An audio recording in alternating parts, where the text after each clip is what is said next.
In October 2020, we made history at the Southmorton Boxing Club by staging the world's first behind-closed-doors white-collar boxing show. We got over 10,000 views on the night across 103 countries. Now we're bringing the live rumble back, bigger and better than before. Follow the fighters in the build-up and vote on the night for your favourites. See all the thrills, spills and skills from the best in white-collar boxing, live and free at the KO Cup.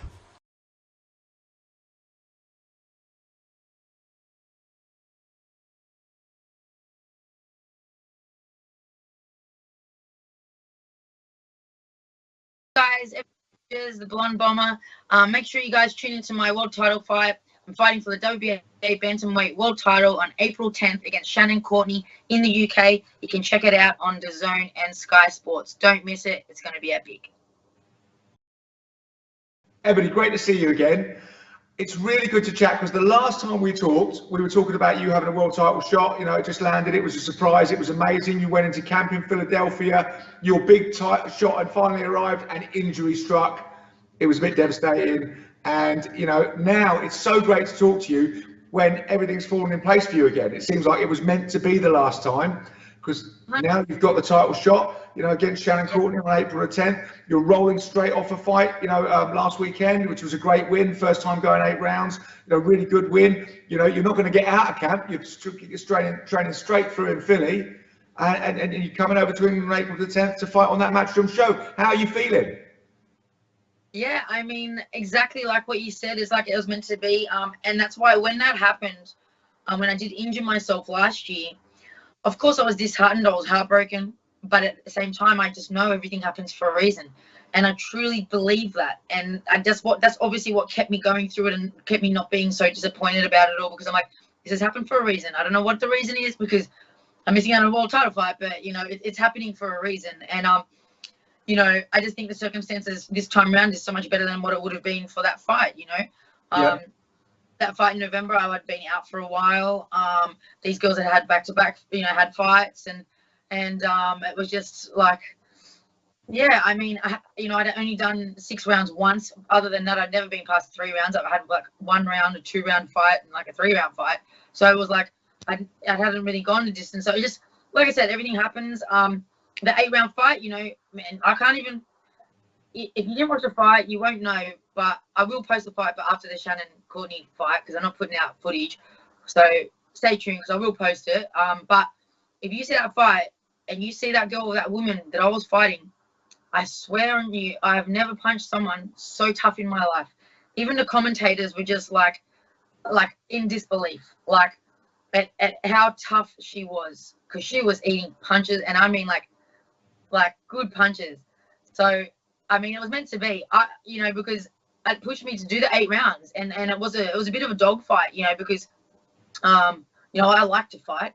And I probably could have made it a lot easier for myself. So I did learn from the fight. You know, I could have definitely made it easier for myself.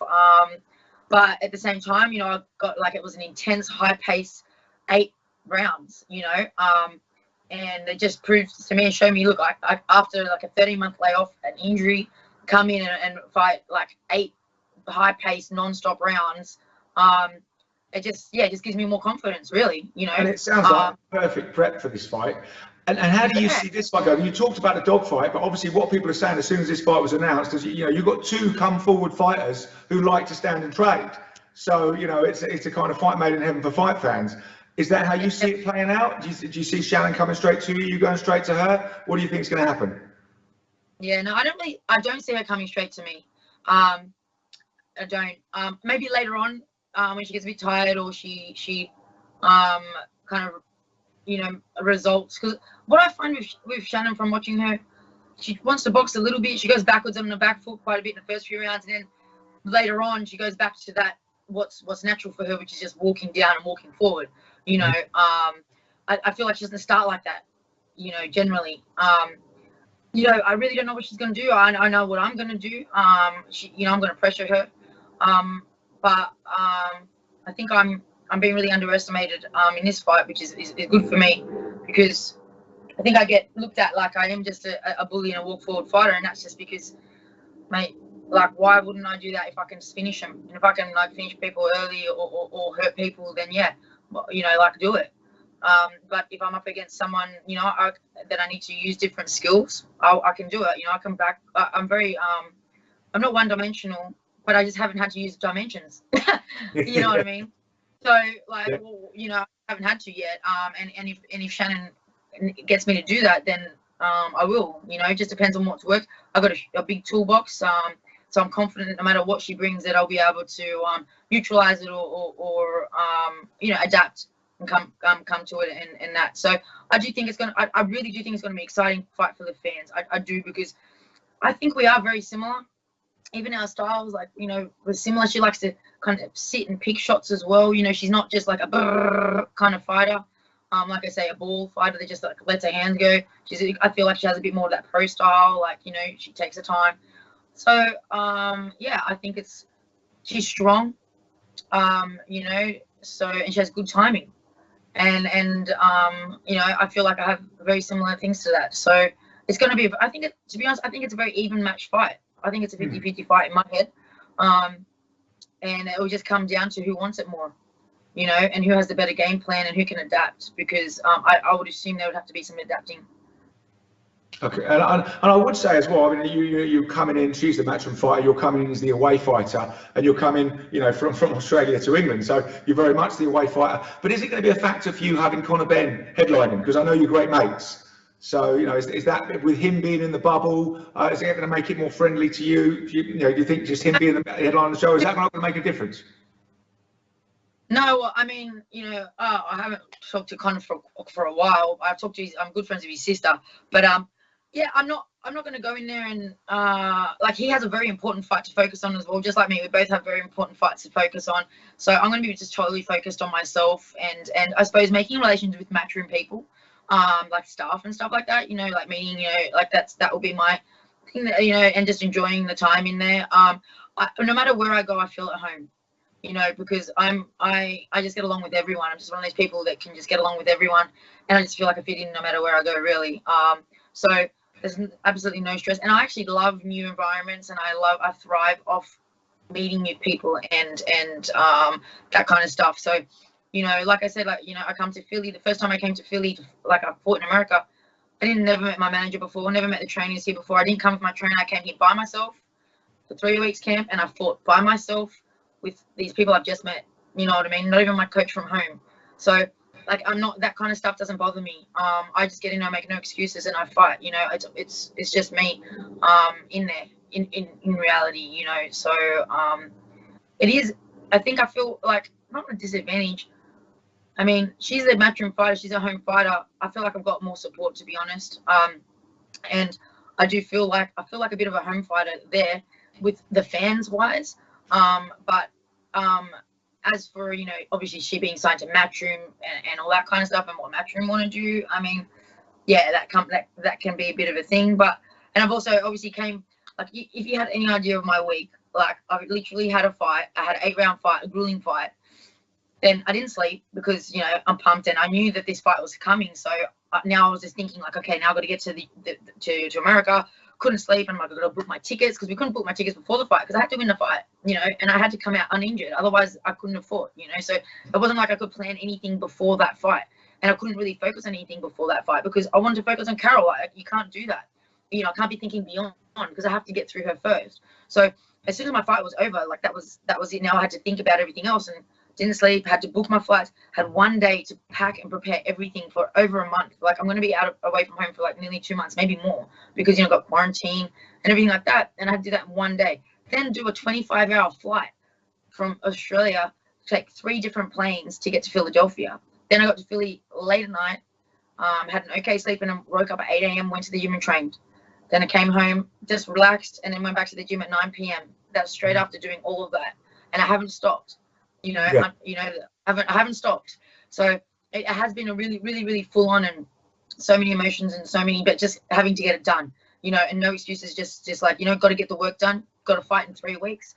So just got to get it done. You know what I mean? And whereas Shannon, she's just, in a little hotel room or whatever she does, in the UK, just, not having to go through any kind of real adversity in that sense. She's quite comfortable where she is.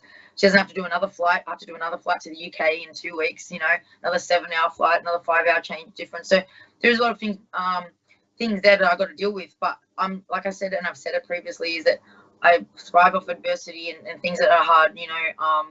I never make an excuse, and for me it would just prove, like, look what all I can do with this, doing it this way. Like, imagine if, for example, I had just camp in the UK and I just stayed there for the whole time, or, you know, how much, but who knows, might not be better, but it might just be how I roll, you know. I just like this shit. I just like it. It's also worth mentioning on these matchroom shows, a lot of the matchroom fighters have been upset because, I mean, you say home and away fight, but there's no crowd. You know, so you're not getting the advantage of that crowd, and maybe that's been affected, maybe it hasn't. When do you arrive in the UK, Ebony? Is it a week before the fight? Yeah, a week before. So you know, upsets for the matchroom fighters. I truly believe that, I don't, as much as Eddie has, like, obviously he's fighters, I think he really just wants to put on good fights, because he's making the great matches. They're you know, most of them. You know, I feel like, maybe not so the earlier, you know, obviously you got fighters that are under 5 fights that you don't, like, that's just, you still got to build them, like, you know, you got to do that. But I'm talking about the ones that are a bit more experienced, you know, that have had, you know, 10+ fights, and, like, he's just throwing them in with even fights, and I don't think he's fussed too much on who wins, because, you know, the way he does contracts, like, no matter what, he's going to win anyways, you know. So I think he just wants to put on good fights for the fans. So I think with me and Shannon, I think he's just happy that it's a good fight that he knows that the fans are going to want. He knows it's going to be a good fight. He knows that no matter who wins, he's going to benefit. You know what I mean? And same, we got Rachel Ball. Like, you know, God bless her. She's my friend. I was very heartbroken, very sad when I found out about it. You know, I messaged her straight away, like, fire out, man, like, you okay? And because I was upset for her, because I just know what it feels like to have the fight and then lose it. You know, so but, you know, like, obviously, I you know, if I win, then I want to make sure that Rachel gets that shot, and hopefully she's better. You know, it's been months and she's still not recovered, but hopefully she can recover. Yeah, best wishes to her. So, I mean, just picking your brains again about this fight. I know you said you think it's going to be a good fight, it's going to be an exciting fight, like we all do, and you think you're going to be victorious. Have you got any sort of prediction? Do you think it's going to be a stoppage? Do you think it's going to be points, or is it whatever way it comes? How do you? Is there any sort of prediction you've got for the fight and the result?